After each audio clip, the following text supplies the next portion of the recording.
विचार करिए, जरा सोचिए, गहन चिंतन करना। जितने लोग कथा सुन रहे हैं आस्था चैनल के माध्यम से, फेसबुक यूट्यूब के माध्यम से, एक एक व्यक्ति अपने घर में बैठकर गहन चिंतन करना, विचार करना, स्मरण करना। क्यों पड़ा है? ये सीहोर वाले महाराज के भरोसे पर या उनके कहने पर नहीं पड़ा है, ये कुबेर भंडारी के कहने पर और महाकाल राजा के कहने पर शंकर कंकर की भूमि पर पड़ा है।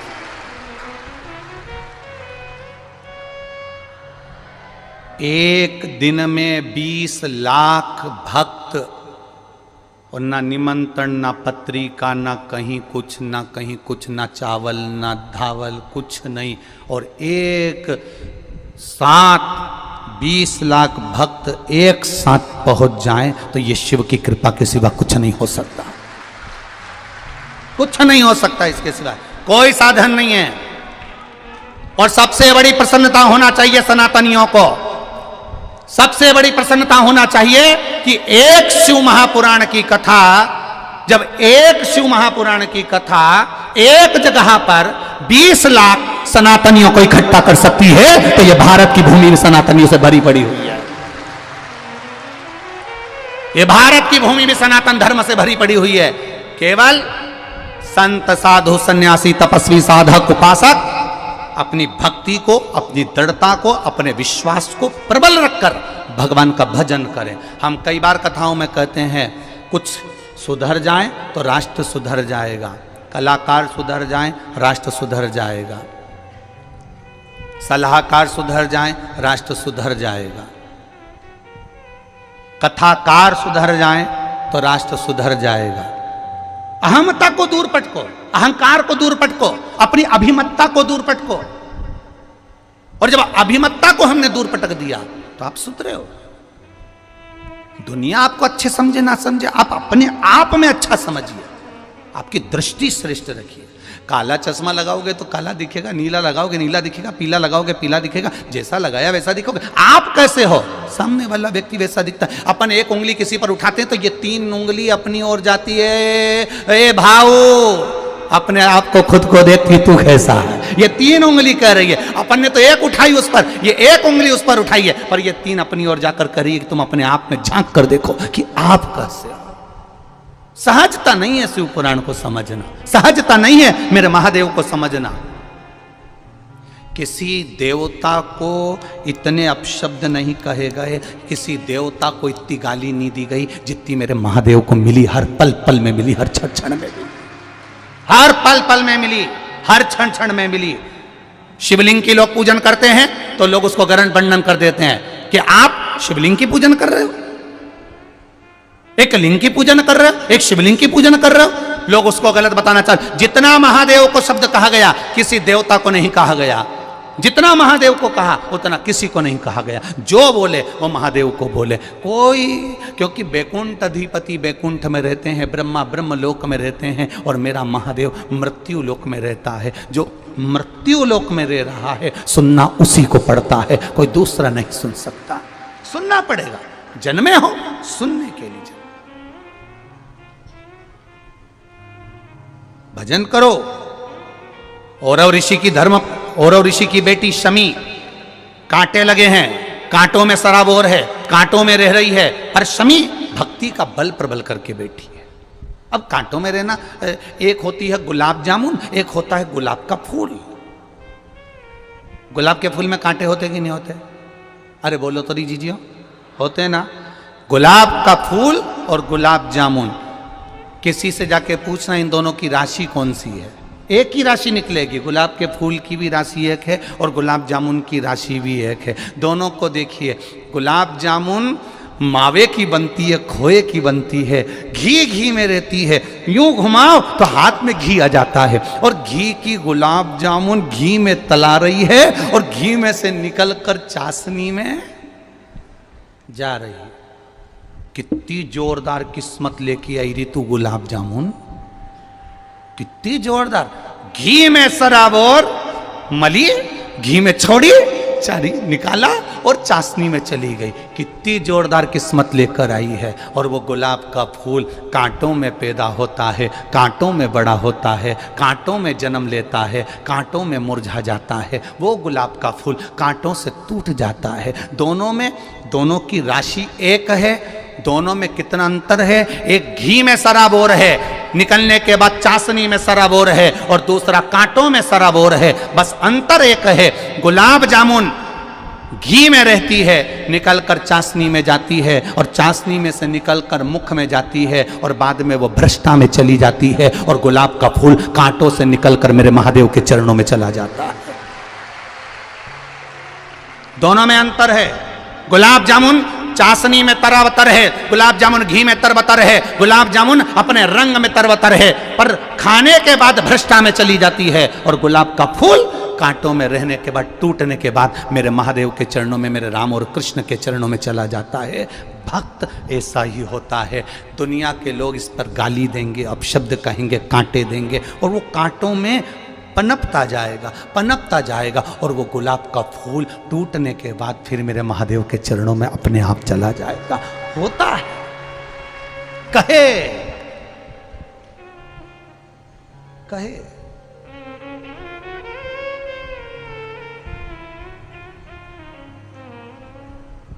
कितना विचित्र जीवन हम जी रहे हैं, कितना विचित्र। आज हम अपने शरीर से कोई काम करना नहीं चाहते हैं। वो तो आप लोग शिव महापुराण की कथा में यहाँ आए हो तो इतना चल भी रहे हो कि यहाँ से जाओगे तो वहाँ इतनी दूर जाके भोजन करोगे, न पानी पियोगे, फिर जाओगे न बॉटल लेकर, फिर पानी भर के लाओगे।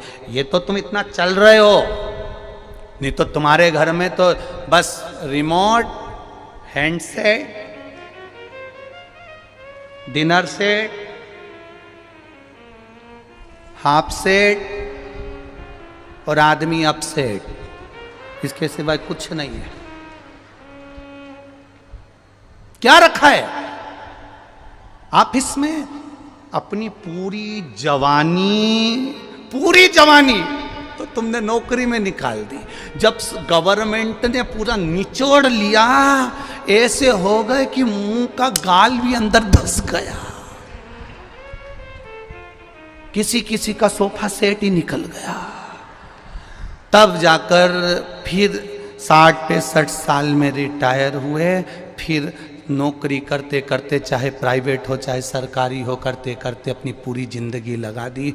बुढ़ापा आया, बच्चों को बड़ा करा। एक दिन बहू भी आ गई, बच्चे भी बड़े हो गए। अब तुम उनको समझाने बैठे तो वो तुमको बात बात में कहते, तुम चुप बैठो, हम है ना, बात कर रहे हैं ना, चुप बैठो, तुम्हें नहीं आती अकल, तुम समझदार नहीं हो। अब तुम इतनी बड़ी पोस्ट पर रहे, इतनी सत्ता में रहे, इतने वैभव में रहे, और तुम्हारी औलाद तुमको चुप करना सिखा देती है। क्यों? क्योंकि तुम्हारा अहम तुमको अब चूर हो रहा है, और जब अहम चूर होता है तब दुख होता है। इसलिए अभी से अगर तुम शंकर की भक्ति में डूबते चलोगे, ये मानते चलोगे कि सुख और दुख तो मेरे महादेव के दिए हुए हैं, तो जीवन का एक आनंद जिंदगी भर जी सकोगे,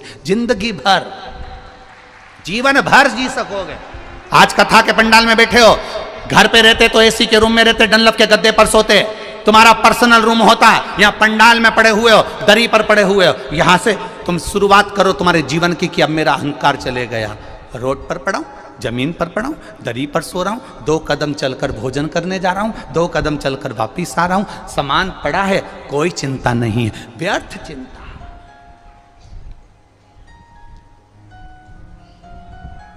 एक सन्यासी में और एक गृहस्थी में एक अंतर सबसे बड़ा होता है। एक संत ट्रेन में सफर कर रहे थे, खूब सोने की रकम मकम पहने थे संत, खूब जोरदार।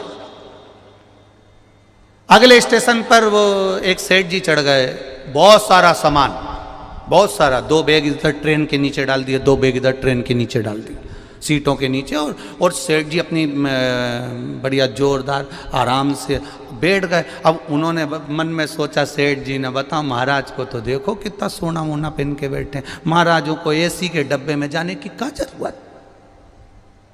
तो सेठ जी ने तुरंत कह दिया, प्रणाम महाराज। महाराज जी बोले, प्रणाम भैया जी। कहाँ से आ रहे हो? बस हरिद्वार से आ रहे भैया जी। कहाँ जा रहे हो? प्रयागराज जा रहे भैया जी। अच्छा, आप कहाँ जा रहे हो? बस हम भी प्रयागराज ही जा रहे हैं। अच्छा ठीक है बैठो। सेठ जी बैठ गए। अब सेठ जी को तो बस वो महाराज, इतना एसी का डब्बा, फर्स्ट क्लास, इतना ठाट, चिंता, टेंशन। अब सेठ जी ने कहा महाराज जी ये सब कुछ तो व्यर्थ है आपके लिए, क्योंकि आप तो संत हो। अगर आप इतना जोड़कर चलोगे तो फिर संत में और सेठ में क्या अंतर होगा? क्या अंतर होगा? ये तो व्यर्थ है, व्यर्थ। ये तो व्यर्थता है ना। अब कहा, स्मरण किया, देखा, ये तो व्यर्थता है। सेठ जी ने कहा नहीं, व्यर्थता नहीं है, तुम में और हम में बहुत अंतर है। आप कह रहे हो आप में और हम में कोई अंतर नहीं है? बहुत अंतर है, बहुत अंतर, बहुत अंतर। क्या अंतर है? संत ने कहा, संत कुछ भी सामग्री 1 मिनट में छोड़ सकता है, कुछ भी सामग्री 1 मिनट में छोड़ सकता है। मन के सुकून के बच्चे थोड़ा सा जाकर देखिए, पीछे थोड़ा जाकर। अब संत 1 मिनट में छोड़ सकता है, संत 1 मिनट में छोड़ सकता है। और महाराज, धन वैभव की सत्ता में हम नहीं छोड़ पाते, ऐसा हो नहीं सकता। उन्होंने कहा हम करके बता सकते हैं। अगला स्टेशन आया, संत भी उतरे, सेठ जी भी उतरे, दोनों नीचे उतर गए। और जब दोनों नीचे उतरे, उतरते से जैसे ही दोनों उतरे, बात करने लगे, ट्रेन चलने लगी, ट्रेन चलने लगी, तो सेठ जी का हाथ संत ने पकड़ लिया, छोड़ नहीं रहा। सेठ जी का हाथ संत ने पकड़ा, छोड़ नहीं रहा। बहुत प्रयास करा गया पर नहीं छूटता, बहुत प्रयास करा, नहीं छूटा। और जब नहीं छूटा, ट्रेन निकलने लगी, ट्रेन जाने लगी। सेठ जी कहने लगे मेरा सामान भरा पड़ा हुआ है। इतने में संत ने कहा सामान तो हमारा भी रखा हुआ है, बस तुम में और हम में यही अंतर है, हम एक क्षण में छोड़ना जानते हैं और तुम जिंदगी भर जोड़ना जानते हो। संत, साधु, सन्यासी, तपस्वी, साधक, उपासक ये मानकर चलता है कि सर्वस्वता कुछ नहीं, सब नष्ट। महाराज, खाली न जाता कोई दर से तुम्हारे, खाली न जाता कोई दर से तुम्हारे, मैं भी खड़ा हूँ नन्ही बाहें पसारे, मैं भी खड़ी हूँ नन्ही बाहें पसारे, अपने हृदय लगा लो, गिरा जा रहा हूँ, उठा लो, प्रभु अपने दर से अब तो न टालो, गिरा जा रहा हूँ, उठा लो, उठा। एक बार आप भी इस लाइन को प्रेम से गुनगुनाइए। खाली दर से खाली ना जाता कोई दर से, मैं भी खड़ी हूँ नन्ही अपने हृदय से लगा लो, लगा लो, गिरा जा रहा हूँ, उठा लो, उठा। प्रभु अपने दर से अब तो न टालो, गिरा जा रहा हूं उठा लो। भगवान शिव की कथा कर रही है, ओगरदानी का चरित्र कर रहा है, शिव महापुराण कर रही है। आपका विश्वास जब जागृत होगा, आपका भरोसा जब प्रबल होगा, आपकी दृढ़ता जब प्रबल होगी और आपके भरोसे के साथ में आपका विश्वास जब दृढ़ होगा, तब आपको कहीं जाने की जरूरत नहीं पड़ेगी। महादेव स्वयं आपको ढूंढता हुआ आपके पास आ जाए। ये आपका विश्वास प्रबल होना चाहिए, दृढ़ होना चाहिए, भरोसा प्रबल होना चाहिए, दृढ़ होना चाहिए। विश्वास पक्का करें, भरोसा दृढ़ करें और उस भरोसे पर जीना प्रारंभ करें। उस भरोसे शंभु शरणे पड़ी, मांगू घड़ी रे घड़ी, दुख काटो दया करी दर्शन आपो। शिव तत्व कह रहा है महाराज, भगवान शंकर का गुणगान कह रहा है।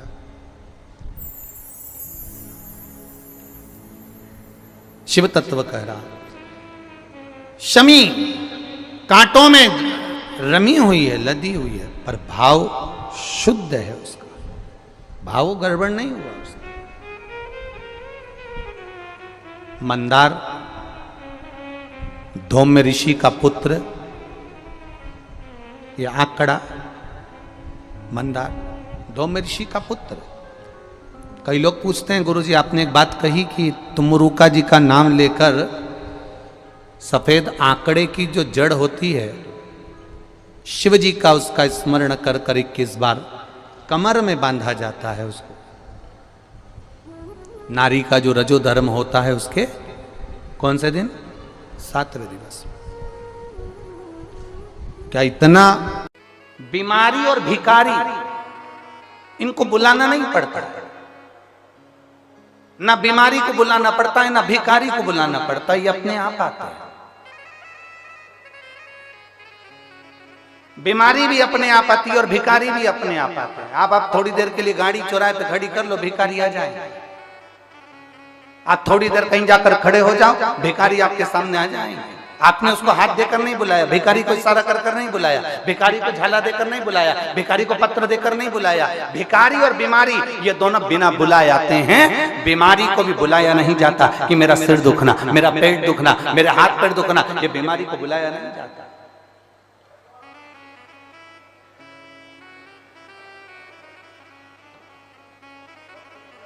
आज एक बहन कह रही थी कि गुरुजी, वो अभी अभी की बात कहे, गुरुजी सिर की गोली अलग होती है, पेड़ दुखने की गोली अलग होती है, पेट दुखने की गोली अलग होती है, थायराइड की गोली अलग होती है, बीपी शुगर की गोली अलग होती है, और आप तो कहते हो सारी समस्या का हल एक लोटा चाय। सबकी गोली अलग है और आपने एक ही गोली कर दी। तो हमने उससे कहा, देखो पहले पूर्व समय का अंदाजा लगा कर बैठिए। पुराने समय में घुटने के डॉक्टर अलग नहीं होते थे, फेफड़े के डॉक्टर अलग नहीं होते थे, आंख के डॉक्टर अलग नहीं होते थे, सिर के डॉक्टर अलग नहीं होते थे। गांव में, शहर में एक डॉक्टर होता था, वो एक हॉस्पिटल में एक डॉक्टर रहता था और वो एक डॉक्टर सारी रोग का इलाज कर देता था। उसी तरह से मेरे शंकर महामृत्युंजय कहलाते हैं, वो सारा रोग का एक बार में। अकाल मृत्यु वो मरे जो काम करे चंडाल का, काल उसका क्या बिगाड़े जो भक्त हो महा काल का। जो शंकर की आराधना करने वाला, शिव की स्तुति करने वाला, शंकर का अनुमोदन करने वाला, शिव स्मरण में डूबने वाला, उसका इलाज मेरा भोलेनाथ जानकर कर देता है।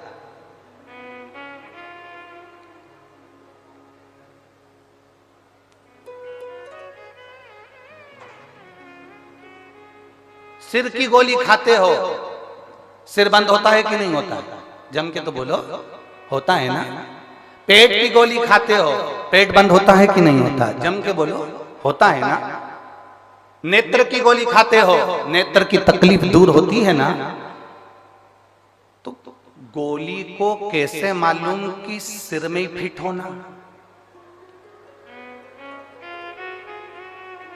उस पे सील ठप्पा देकर तो नहीं भेजा गया कि तू कहीं इधर उधर मत जाना। पेट की गोली है तो पेट पे ही इफेक्ट करना, सिर की गोली है तो सिर पर ही इफेक्ट करना। आप गोली को कैसे मालूम होता है कि पैर दुखने की है तो पैर पर असर करेगी, हाथ दुखने की है तो हाथ पर असर करेगी, किडनी की है तो किडनी पर असर करेगी, लीवर की है तो लीवर पर असर करेगी, थायराइड की है तो थायराइड पर असर करेगी, और सिर दर्द की है तो सिर दर्द पर असर करेगी। गोली को खाया जाता है, वो पेट में जाती है और जिस चीज में तकलीफ होती है वहां वो असर करना प्रारंभ करती है। शंकर भगवान पर चढ़ा हुआ जल तुम जब रोज पीते हो, तुम्हारी इंद्रियों में जहां जहां तकलीफ होती है मेरा महादेव वहां स्वयं आकर उसको अच्छा करना प्रारंभ कर देता है, श्रेष्ठ करना प्रारंभ कर देता है। यहां अपन लोग स्तुति गाते हैं, भोला दुख काटो। इस स्तुति में हमने कभी ये नहीं कहा कि बाबा मेरा सिर दुख रहा, कि पांव दुख रहा, कि हाथ दुख रहा। हमने एक ही बात कही, भोला सब दुख काटो ओ भोला सब दुख काटो।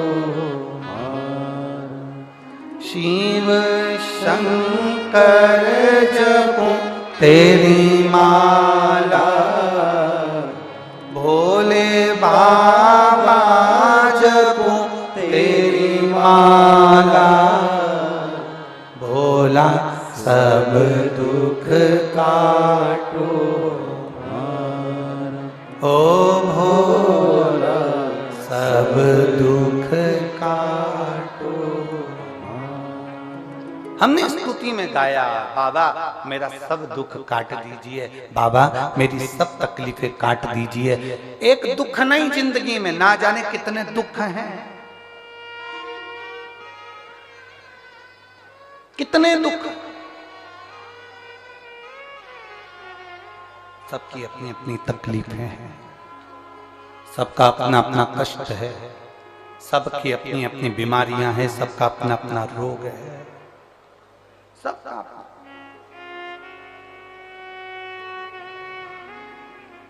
चंद्रदेव को रोग हुआ काया का, काया टपक टपक कर गिरने लगी, चंद्र की आंखों में आंसू भर गया। मेरा काया का रोग कौन मिटाएगा? कौन? श्राप किसने दिया था? किसने श्राप दिया था चंद्र को? दक्ष प्रजापति, स्वयं के ससुर ने, स्वयं के ससुर ने श्राप दिया।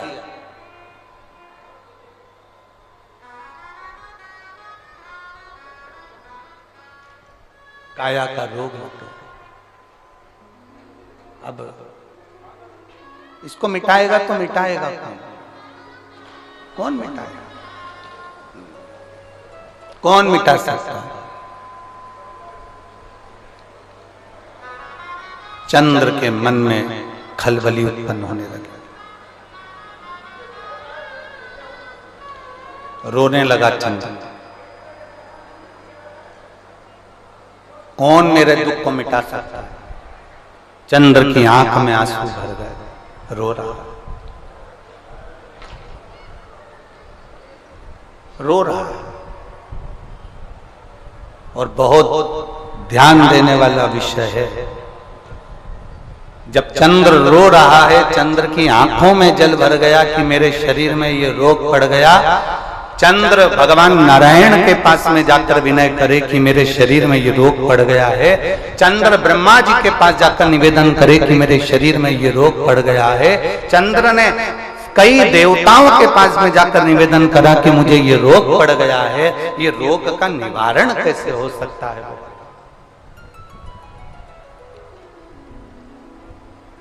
इस रोग का निवारण कैसे? इस रोग से मुक्ति कैसे?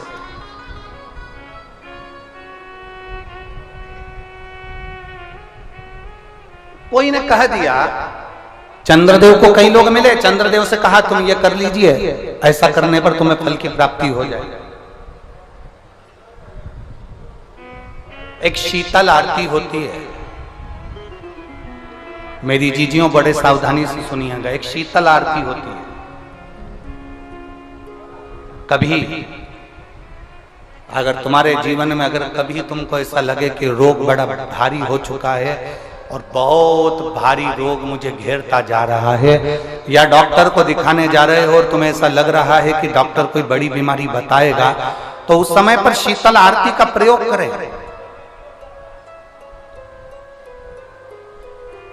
एक पुष्प हाथ की हथेली में रख लीजिए, एक पुष्प हाथ की हथेली में रख लीजिए,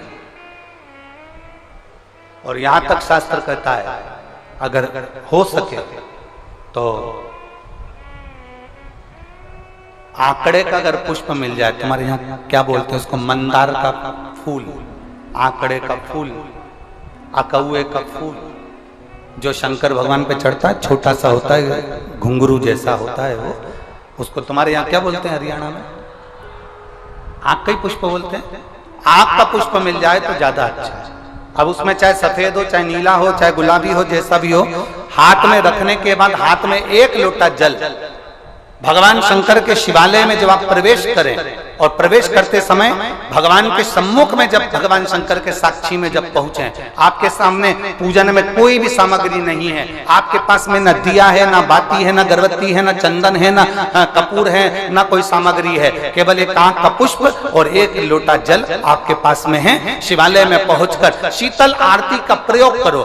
11 बार भगवान शंकर के 11 रुद्रों का स्मरण कर कर जब 11 बार शंकर के शिवलिंग के ऊपर से नीचे तक वो कलश को जब घुमाया जाता है, और घुमाने के बाद वो आग का जो पुष्प है वो अशोक सुंदरी वाली जगह पर समर्पित कर कर भगवान शंकर को जो जल चढ़ाया जाता है, जो जल समर्पित किया जाता है, डॉक्टर भले तुमसे कह रहा हो कि तुम्हें बड़ी बीमारी के चांस हैं, आप जाकर एक बार चेक कराना, तुम्हें वो बड़ी बीमारी निकलेगी ही नहीं, उस रोग से तुम मुक्त हो।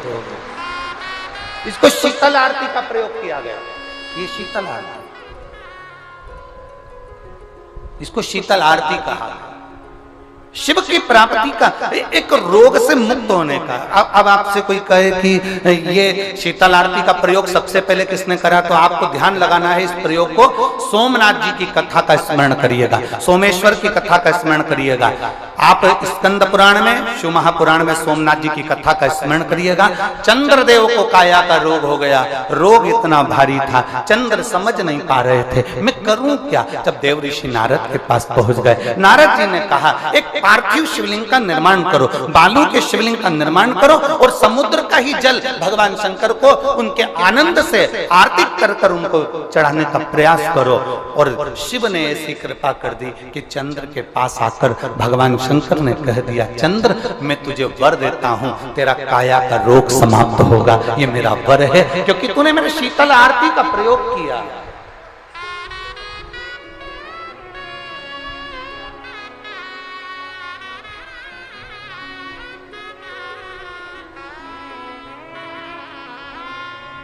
मेरी जीजियों, 2 चीजें बड़ा स्मरण में रखिएगा। एक, बैसाख महीने में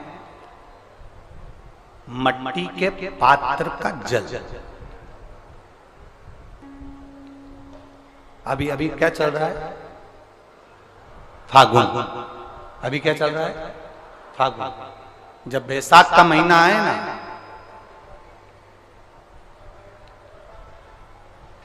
जितने यहां बैठे और जितने आस्था चैनल पर सुन रहे और जितने फेसबुक यूट्यूब पर कथा श्रवण कर रहे, जितने मोबाइलों पर देख रहे हैं, प्रयास करना, बैसाख के महीने में मिट्टी के पात्र में जो रात्रि भर जल रखा हो, मिट्टी के पात्र में, अगर आपके पास में घड़ा हो, हंडा हो, नी हो, तो दिया हो, दीपक हो, कुल्लड़ हो, कोई भी तुम्हारे पास में जो मिट्टी का पात्र, उसमें जल भरना। वो जल बैसाख के महीने की किसी भी सोमवार के दिन, किसी भी सोमवार के दिन, बैसाख महीने या किसी प्रदोष के दिन, या बैसाख महीने के शिवरात्रि के दिन, वो मिट्टी के पात्र का जल अपने घर के प्रत्येक व्यक्ति का स्पर्श कराकर उस मिट्टी के पात्र के जल को तांबे के पात्र में डाल लीजिए और घर के प्रत्येक व्यक्ति का स्पर्श करा लीजिए और शंकर भगवान पर कुंडकेश्वर महादेव के नाम से समर्पित करिए। कुंडकेश्वर महादेव। कभी जीवन में पीछे पलट कर देखने की जरूरत नहीं पड़ेगी, आप उन्नति की सीढ़ी की ओर बढ़ते चले जाओगे। बैसाख महीने में मट्टी के पात्र का जल भगवान शंकर को समर्पित होना चाहिए। उसका सुख हमारे जीवन को एक आनंद फल प्रदान है।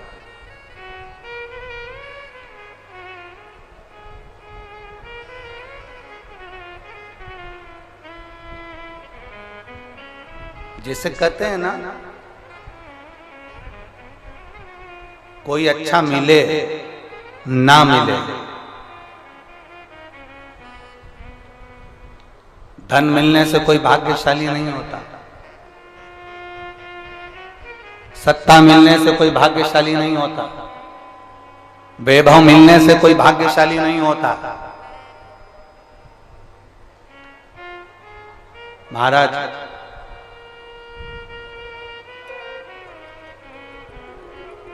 धन मिलने से कोई भाग्यशाली नहीं होता, वैभव मिलने से कोई भाग्यशाली नहीं होता, सत्ता मिलने से कोई भाग्यशाली नहीं होता, बड़ा मकान मिल जाने से कोई भाग्यशाली नहीं होता। शिव महापुराण की कथा कहती है, अगर दो सही मिल जाएं तो तुम्हारा जीवन सफल हो जाए।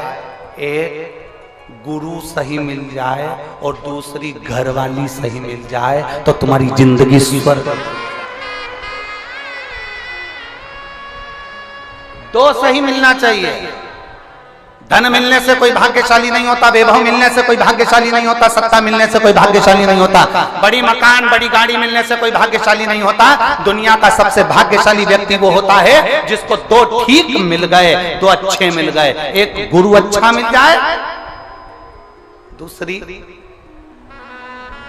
जम के बोलो घरवाली अच्छी मिले। गुरु अच्छा मिलेगा तो तुम्हें स्वर्ग की सीढ़ी चढ़ा देगा और घरवाली अच्छी मिलेगी तो घर को स्वर्ग बना देगी।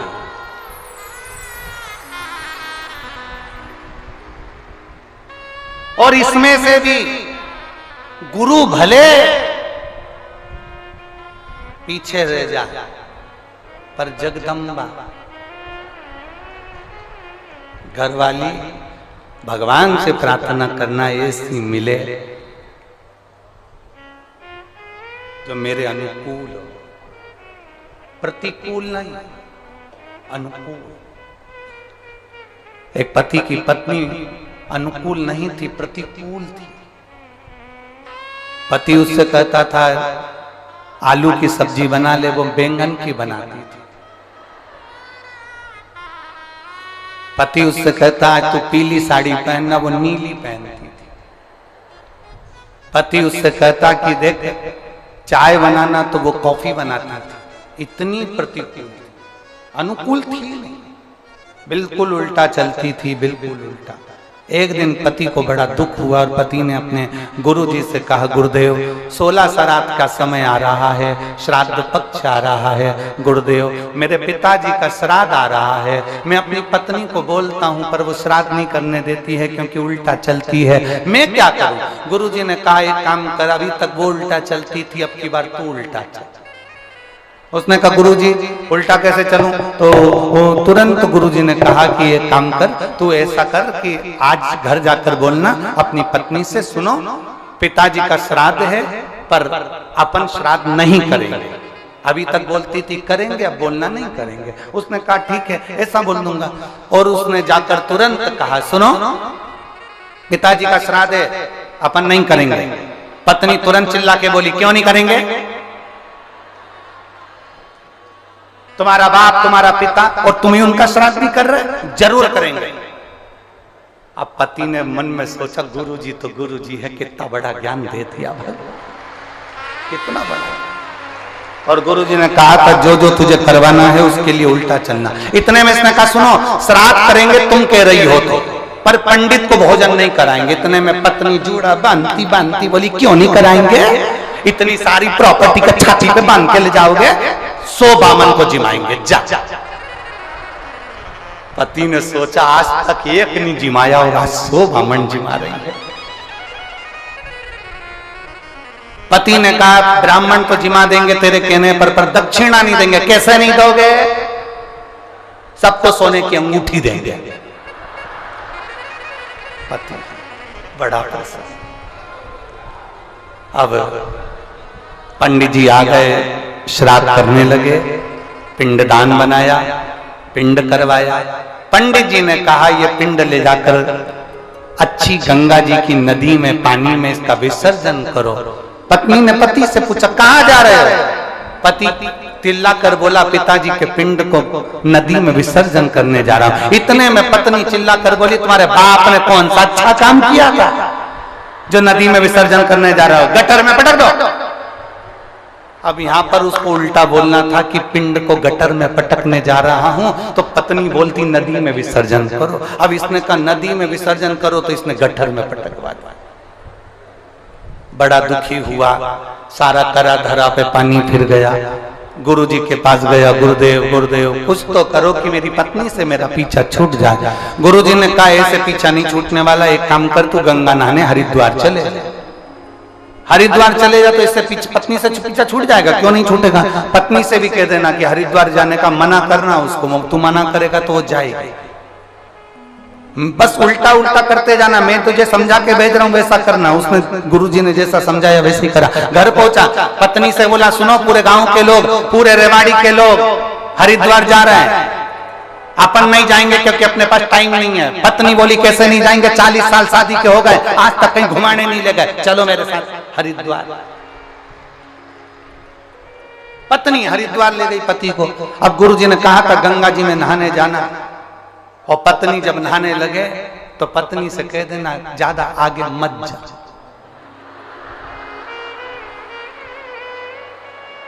बस इतना ध्यान रखना। और पत्नी जैसी गंगा जी में उतरी और पति ने चिल्ला कर कहा आगे मत जाना। पत्नी बोली जाऊंगी जा। और जो आगे गई और पानी में बह गई। इसने जेब में से नारियल निकाला, गंगा मैया ले जा, गंगा मैया ले जा, गंगा मैया ले जा। इतने में गुरुजी भी समझदार थे। गुरुजी को मालूम है कि पत्नी बहुत तेज है, गंगा जी में चेन पड़ी रहती है, चेन को पकड़ लेगी। और पत्नी ने चेन पकड़ ली। अब इसने नारियल वापिस जेब में रख लिया, ये तो बच गई। पर गुरुजी की वचन याद आ गए, जब चेन पकड़ ले तो चिल्ला कर कहना जम के पकड़। अब इसने चेन पकड़ी, पति ने कहा अच्छे से पकड़ना, जम के पकड़ना। पत्नी बोली नहीं पकड़ना, जा।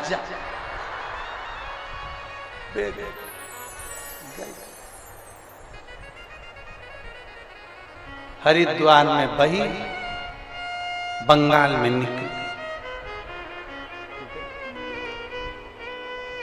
कहीं कहीं की ऐसा हो उल्टी चलती है। तो यहाँ शास्त्र कह रहा है कि बहुत सारा धन होने से कोई भाग्यशाली नहीं होता, बहुत सारी सत्ता होने से कोई भाग्यशाली नहीं होता, बहुत सारा वैभव होने से कोई भाग्यशाली नहीं होता। शिव महापुराण की कथा कहती है गुरु और एक घर वाली अगर अच्छी मिल जाए तो समझ लो गुरु तुम्हें स्वर्ग की सीढ़ी चढ़ा देता है और घर वाली घर को स्वर्ग बना देती है। ऐसा प्रभु की प्रीत बड़ी।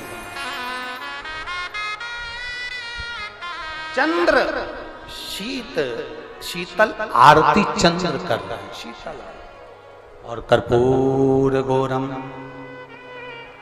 करुणावतारम संसार सारम भुजगे। चंद्रदेव ने जो भगवान की आराधना करी, आराधना करते ही शंकर जी ने दर्शन दे दिया। दक्ष प्रजापति को क्रोध आ गया। दक्ष प्रजापति को क्रोध इसलिए आया कि दक्ष प्रजापति को क्रोध आने का कारण केवल इतना सा था कि मैंने चंद्र को काया का रोग का श्राप दिया था, इसका रोग ठीक किसने करा? तो मालूम पड़ा कि शंकर भगवान ने करा है, शिव ने करा है। बस दक्ष प्रजापति का हृदय जल गया। मेरा दामाद होकर मेरे अनुकूल नहीं चल रहा, मेरे विपरीत चल रहा। चंद्र को ठीक कर दिया, जिस चंद्र को मैंने काया का रोग दिया था उसको ठीक कर दिया। क्रोध में आ गए दक्ष प्रजापति और आखिरी में हुआ क्या यज्ञ की तैयारी हुई, उस यज्ञ की मीटिंग में भी शंकर का अपमान किया, यज्ञ में शंकर को ना बुलाकर उनका अपमान किया। बार बार शंकर का अपमान करते हैं, केवल एक कारण है, क्योंकि शंकर भगवान ने उन्हें रोग से मुक्त करा था।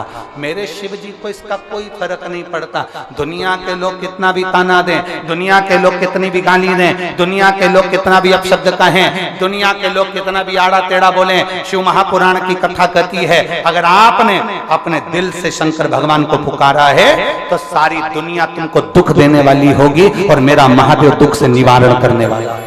भगवान शिव से अपने मन की बात बाबा देव अधिदेव महादेव से भाव के साथ में करें, दिल से बाबा को नमन करते हुए पवित्र श्रवण शारदीय नवरात्रे और शिव महापुराण की कथा दिल से सुने। जहां जगह मिले वहां बैठकर हम कहेंगे, कार्यकर्ताओं से भी निवेदन है, जहां जगह मिले वहां बैठकर बाबा से प्रार्थना करो। बार बार ये मौका नागपुर नगर में नहीं मिलेगा, जहां जगह मिले वहां बैठो, शिव जी से प्रार्थना करो।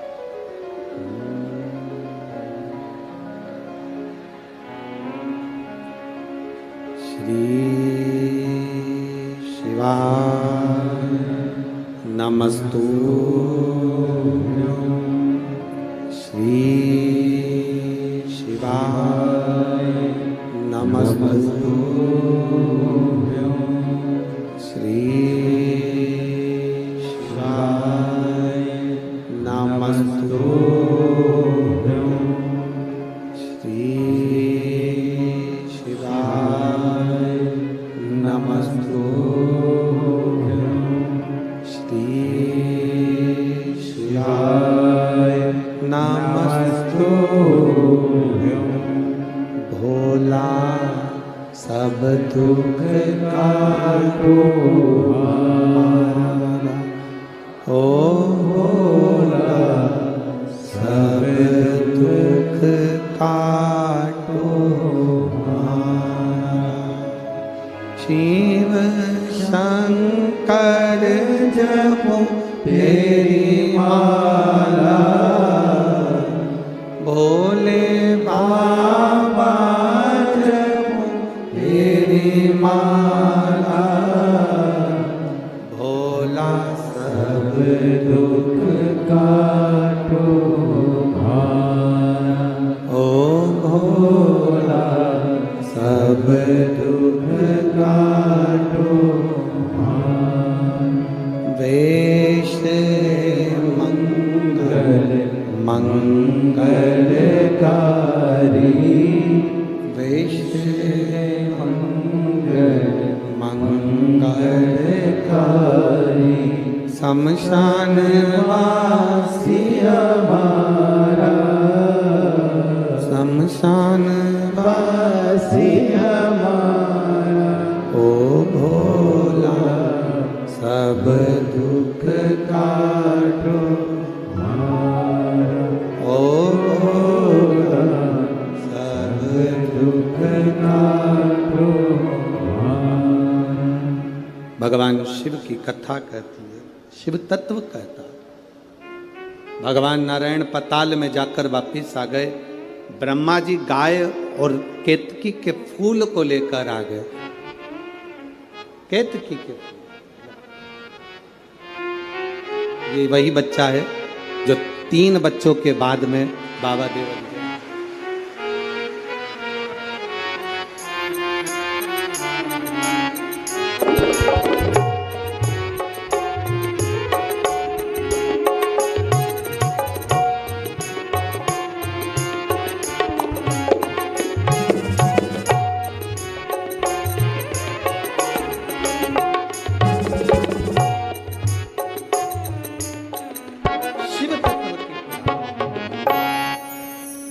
शिव ओघड़ी है, शंकर ओघड़ी है। कहा सम्मुख में भाव प्रकट किया, शंकर भगवान के सामने भगवान विष्णु ने सत्य कह दिया कि मुझे चरण नहीं मिले, तो उनका नाम हो गया सत्यनारायण। क्या नाम पड़ा? सत्यनारायण। कोई आपसे पूछे सत्यनारायण भगवान की कथा कहाँ से निकली है, तो आप बता सकते हो स्कंद पुराण में से सत्यनारायण भगवान की कथा निकली है। और भगवान शंकर के सामने भगवान नारायण ने सत्य कहा था, इसलिए उनका नाम सत्यनारायण पड़ा। आप लोगों में से कितने लोग हैं जिन्होंने सत्यनारायण की कथा सुनी है? हाथ उठाओ जल्दी से। सबने सुनी है? रख लो। कितने अध्याय होते हैं? 5। पहले अध्याय में वर्णन आता है, एक ब्राह्मण ने सत्यनारायण भगवान की कथा सुनी, फिर करी। बोलो सही है कि गलत? दूसरे अध्याय में वर्णन आता है, लक्कड़हारे ने कथा सुनी, करी। तीसरे में भी आता है, साहूकार की पत्नी ने कथा का स्मरण सुना, किया। पूरे अध्याय में वर्णन आता है कि सत्यनारायण की कथा सुनी, कथा सुनी, कथा सुनी, पर 5 अध्याय में कहीं नहीं आता कि कथा थी कौन सी जो 5 स्कंद में सुनी थी। बोलो सही है? अरे बोलो तो जम के। उसमें लिखा है कि ये वाली कथा सुनी थी, उसमें लिखा सत्यनारायण जी की कथा सुनी, फिर उन्होंने करी, पर थी कौन सी कथा? तो ये कथा थी जो ब्रह्मा और भगवान विष्णु के सामने घर्षण कर कर शिवलिंग की उत्पत्ति हुई, और भगवान लक्ष्मी नारायण ने सामने खड़े होकर कह दिया, शिव के चरण नहीं मिले, सत्य बोल दिए, इसलिए सत्यनारायण कथा प्रकट हो।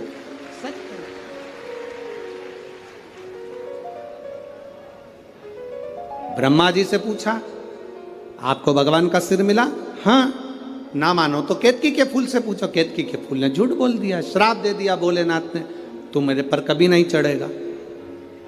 गाय से पूछा, गाय ने झूठ बोल दिया, तेरा मुख अपवित्र होगा, तू झूठ बोली इसलिए झूठन खाएगी।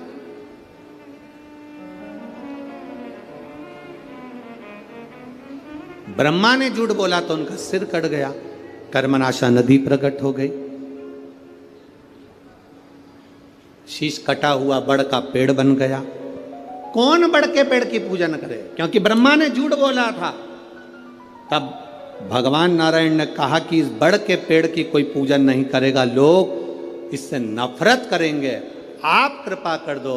तब भगवान शंकर बड़ के पेड़ के नीचे एक लिंग की आकृति में विराजमान हो गए। शिव जी का नाम बटकेश्वर महादेव पड़ गया। बटकेश्वर, शिव का नाम बटकेश्वर महादेव पड़ गया। बटकेश्वर।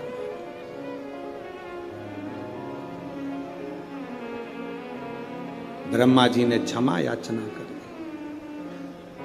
क्षमा करी, तब सृष्टि के निर्माण की ओर आगे बढ़े। तब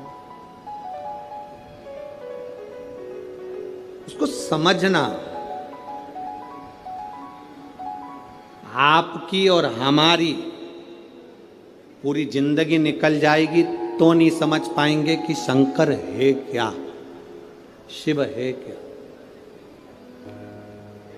थोड़ा सा ज्ञान प्राप्त कर लिया और विचार कर लिया कि हम तो शंकर जी को बहुत जानते हैं, हम शिव जी को बहुत जानते हैं। ना ना भाई, शिव को पहचानना बहुत कठिन, बहुत कठिन। उसको पहचाने कौन? शिव महापुराण की कथा कहती है, राजा प्रसेनजीत ने अपनी दोनों लड़कियों का विवाह कर दिया था। नेनुका का विवाह शास्त्रार्जुन के साथ कर दिया था और रेणुका का विवाह जमदग्नि के साथ कर दिया। एक ऋषि के साथ एक राजा के साथ ब्याह गई थी।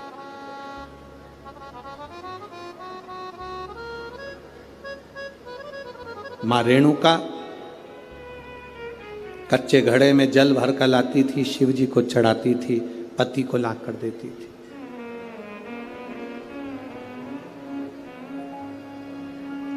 बड़ा जमदग्नि जी ऋषिवर को, गुरुवर को अच्छा लगता था कि मेरी धर्म पत्नी मेरे अनुकूल मिली।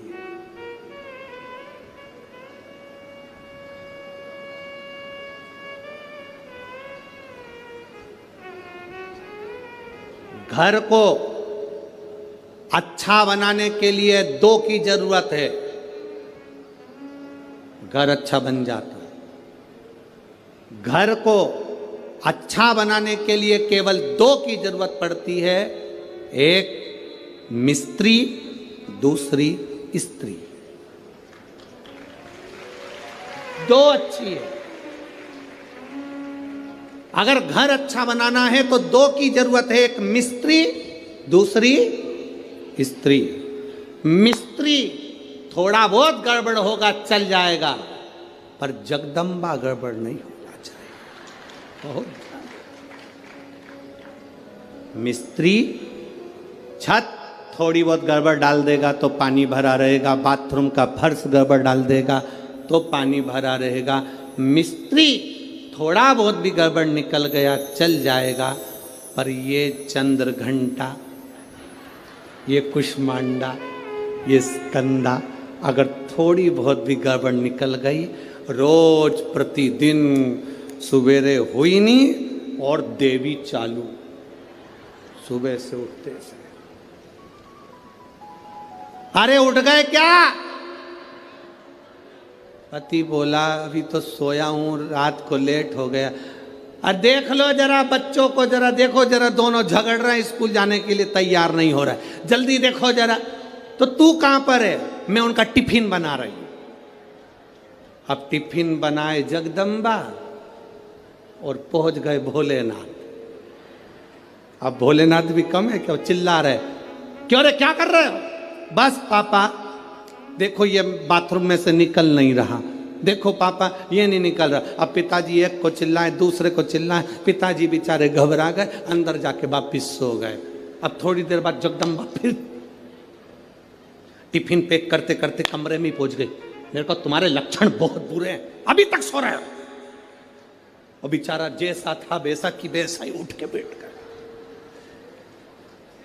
नवरात्रे चालू हो गए, स्थापना करना है, देवी जी की पूजन करना, उठो जल्दी नहाओ।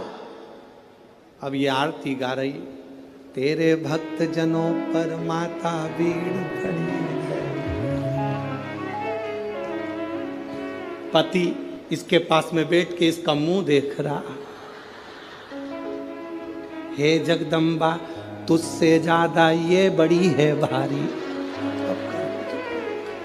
ये इतनी बात है।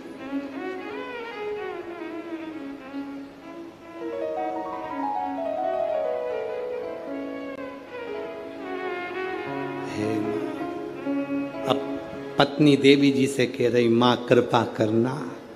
पति थोड़ा तिरछा होके बोला, तू कृपा करना। देवी दया बड़ी बहुत बहुत आश्चर्य वाली बातें होती हैं, बहुत आश्चर्य की।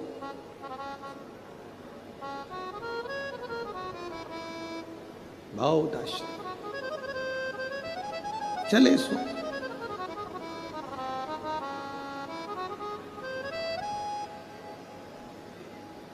मां रेणुका कच्चे घड़े में जल लेकर आ रहे, शिव जी को अभिषेक के लिए जमदग्नि जी को दे रही हैं, अपने पति को।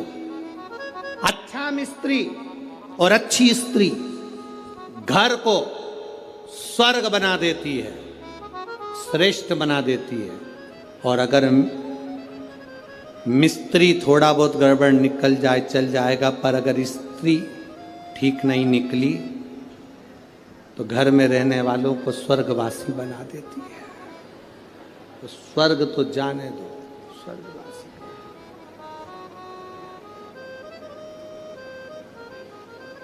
एक पत्नी रोज तैयार होकर अपने पति से पूछती थी, मैं कैसी लग रही? पति बेचारा क्या बोले, अब रोज बोल देता था अच्छी लग रही है। अब एक दिन उसको गुस्सा आ गया, आज पूछे भला। और पति जा रहा था और पत्नी ने पूछ लिया कैसी लग रही। पति बोला ऐसी लग रही जैसे हरी घास में भैंस चल रही। अब तो पत्नी को कांटे से खून नहीं, वो गुस्से में ला, भयंकर गुस्सा। अब सोचे तो सोचे क्या, जैसा पति है अगर वैसी धर्म पत्नी मिल जाए तो जिंदगी सार्थक, जैसी धर्म पत्नी है वैसा पति मिल जाए तो जिंदगी सार्थक। अगर दोनों में कोई विपरीत मिल गया तो फिर हो गया रोज प्रतिदिन रोज का दिन।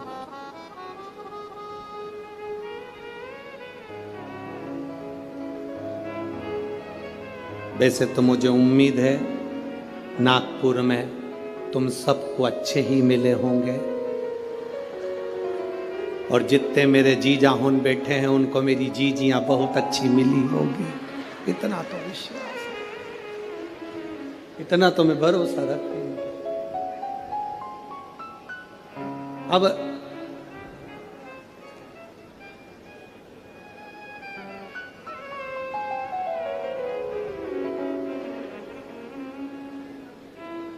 शिव कथा कह रही है।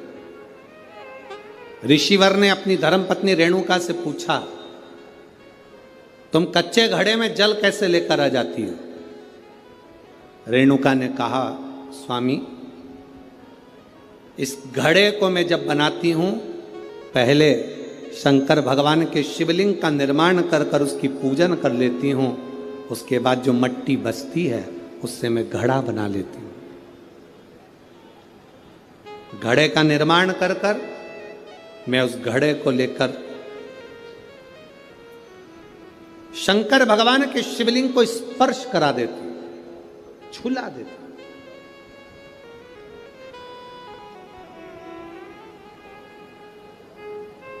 केवल शिवलिंग को छुआ देना बहुत है। एक पत्र में किसी बहन ने लिखा कि मेरा नाम पूर्वा पीयूष हिंगे है, मैं जूना सकरदरा सोलंकी वाड़ी में रहती हूँ। सही बोला है? हाँ ठीक है। मेरी लड़की कहीं बैठी हो, दुर्वा पीयूष सिंगे 4 साल की है, कहीं बैठी हैं? बेटी आई है साथ में, लिया उसको लिया। मेरी बेटी दुर्वा पीयूष सिंगे 4 साल की, पेट में इसको दर्द रहता था, बहुत सारे डॉक्टरों को दिखाया, किसी को समझ में नहीं आया, दवाइयाँ लेते रहे। 10/7/2022 को रात में बहुत तेज पेट में दर्द हुआ तो इसको डॉक्टर के पास लेकर हॉस्पिटल भी गए। जिन डॉक्टर का इलाज करवाते थे वहीं पर लेकर गए, MRI करी तो मालूम पड़ा कि इसके पेट में 2 गांठ हैं। 2 गठाने पेट में थी, एक 5/8 की, एक 8/5 की। डॉक्टर ने कहा इसका ऑपरेशन करना पड़ेगा। ऑपरेशन के लिए इतनी छोटी सी बेटी के पेट में गांठ और कैसे ऑपरेशन करा। फिर भी डॉक्टर ने कहा इसकी गठाने बड़ी हैं, उसको निकालना ही पड़ेगा और उसको जांच होगी। गांठ निकलवाई, जांच में मालूम पड़ा कि इसको 3rd स्टेज का कैंसर हो गया। अब क्या करें गुरुदेव, इतनी बड़ी बीमारी आ जाने पर टेंशन हो गया परिवार में। डॉक्टर कहते हैं कि इसको जो बीमारी हुई है इसके अनुसार इसको ये गठाने बनती रहेगी, बार बार गठाने बनेगी और बार बार इसको तकलीफ होगी, क्योंकि ये छोटी है, इसकी उम्र का विकास होगा तो इसको तकलीफ आती रहेगी। 21 दिन तक हॉस्पिटल में रखा, सारी रिपोर्टें चलती रही पर इसका कैंसर वैसा कि वैसा ही रहा। गुरुदेव अब करें तो करें क्या। तब मेरी मम्मी ने कहा कि तू पशुपति व्रत करना प्रारंभ कर, उस बच्ची को पानी पिलाना चालू कर, शिव जी पे चढ़ाओ। 1 बेलपत्र शिवजी पे चढ़ी हुई इसको खिलाना चालू कर। मैंने बेलपत्र देना चालू करा, डॉक्टर के हिसाब से इसके कीमो होना थे और इसकी जो बीमारी थी उसके अनुसार इसका कैंसर कभी समाप्त नहीं होना था। नागपुर के सारे डॉक्टरों ने कह दिया था कि इसका कभी समाप्त नहीं होगा, पर बाबा का मैं क्या गुणगान करूं गुरुदेव। डॉक्टर ने कहा था इसके कीमो पर कीमो होंगे, पर मेरी बेटी को 5 कीमो हुए, बेटी मेरी कांपने लगी। तब हमने डॉक्टर का बंद कर कर शिव जी पे चढ़ा हुआ जल देना प्रारंभ करा, बेलपत्र खिलाना प्रारंभ करी। जैसे ही डॉक्टर ने तीसरी पीटीसी जांच प्रारंभ करी, पीईटी जांच प्रारंभ करी, जांच करते से ही डॉक्टर ने कह दिया अब ना जाने इसके शरीर में क्या हो गया कि इसको अब कैंसर नहीं होगा और इसका कैंसर पूरी तरह से समाप्त हो चुका है। लिया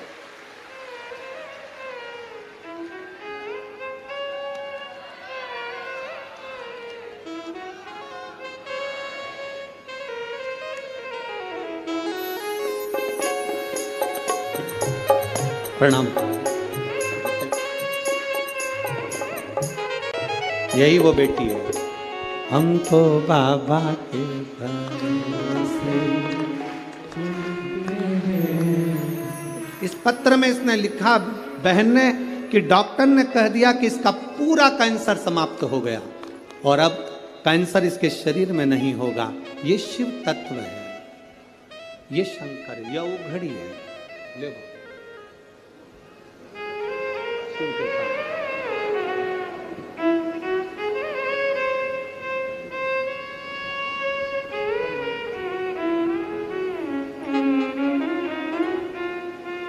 अरे लुटा दिया भंडार का शिवाले ने, कर दिया माला माल का शिवाले ने। ये शिव ओघड़ी है हमारा, शंकर ओघड़ी। इसको केवल पत्थर का माना तो वो पत्थर का रह गया, पत्थर का माना तो पत्थर का रह गया।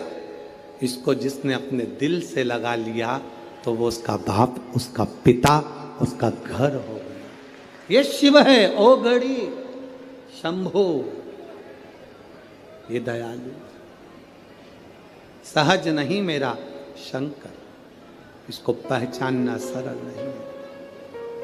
महाराज शंभो करने पड़ी मांगू घड़ी रे घड़ी, दुख काटो दया करी न दर्शन आपो। आपने दिल से कहा, वो दिल से सुनता है। आप दिल से बोलो उसको, दिल से सुनेगा। रेणुका तुम क्या करती हो जो तुम्हारे कच्चे घड़े में पानी आ जाता है? तुम करती क्या हो? अकाल मृत्यु वो मरे जो काम करे चंडाल का, काल उसका क्या बिगाड़े जो भक्त हो महा काल का। जो शिव की आराधना करने वाला होता है उसका काल भी सम्मुख नहीं आ पाता। काल बोल बम का नारा है, सारी समस्या का हल। वो किस बेस में आएगा, कब आएगा, कैसे आएगा, क्या करेगा, ये उसके ऊपर निर्भर करता है। ये उसके ऊपर। महाराज रेणुका ने कहा मैं मट्टी का घड़ा बनाकर शिव जी को छुआ कर अपने पास ले लेती हूं। शंकर को छुआ। नागपुर में देवी जी की स्थापना होती है। तांबे का, पीतल का, स्टील का, मिट्टी का कौन सा घड़ा कौन सा घड़ा रखते हैं? काय का रखते हैं? मिट्टी। काय का घड़ा रखते हैं? मिट्टी का। कभी कोई तुमसे पूछे कि पूजन में मिट्टी का पात्र, मिट्टी का घड़ा, मिट्टी का हंडा, मिट्टी की मटकी क्यों रखी जाती है, यदि कोई तुमसे पूछे तो तुम्हें उत्तर देना है, ये मिट्टी का हंडा, मिट्टी का मटका, मिट्टी की मटकी कलश में रेणुका माता के नाम से रखी जाती है, जो अखंड सौभाग्यता प्रदान करती है। देवी कोई सी भी हो, तुम्हारी कुल देवी कोई सी भी हो, तुम किसी भी देवी के मंदिर में जाओ, किसी भी देवता के मंदिर में जाओ, कहीं पर भी स्थापना हो, कहीं पर भी विराजित हो, कोई भी हो, पर मिट्टी का जो मटका रखा है, मिट्टी का जो हंडा रखा है, मिट्टी का जो कलश रखा है, मिट्टी का जो भाव रखा गया है, मिट्टी का जो सुंदर कलश रखा गया है, वो जो रखा वो रेणुका माता के नाम से, रेणुका, वो रेणुका माता के नाम से। महाराज रेणुका, तुम करती क्या हो कि तुम इस कच्चे घड़े में जल लेकर आ जाती हो? कच्चे घड़े में जल क्या करती हो तुम, जो ये कच्चे घड़े में जला जाता है? रेणुका ने कहा, स्वामी इसमें मेरा कुछ भी नहीं, इसमें मेरा कुछ नहीं, इसमें जो कुछ भी है सब देवाधिदेव महादेव का है, इसमें मेरा कुछ भी नहीं, जो भी है वो महादेव। बस यही समर्पण, इसी को समर्पण कहते हैं कि तुम्हारे दिल से तुम देवाधिदेव महादेव को हर बात, सब कुछ शिव को समर्पित कर कर चलो। अरे तेरा ही दिया मैंने खाया, तेरा शुक्रिया है, तेरा शुक्रिया है, मुझे भोले बाबा ने बहुत दे दिया है, तेरा शुक्रिया है, तेरा शुक्रिया है। ये जायदाद दी है, औलाद दी है, ये जायदाद दी है, औलाद दी है, मुसीबत में हर वक्त इमदाद दी है, मुसीबत में हर वक्त इमदाद दी है, तेरा ही दिया मैंने खाया पिया है, तेरा शुक्रिया है, तेरा शुक्रिया है। मुझे भोले बाबा ने बहुत दे दिया है, तेरा शुक्रिया है, तेरा शुक्रिया है। जो दिया वो कम ना दिया, उसने जो कृपा करी उसने कम ना करी, जो करुणा करी उसने कम ना करी है। रेणुका, अब तो जमदग्नि जी की भक्त शिव के प्रति और जागृत हो, शंकर के प्रति और। आज रेणुका जल लाने में थोड़ी सी देरी कर दी।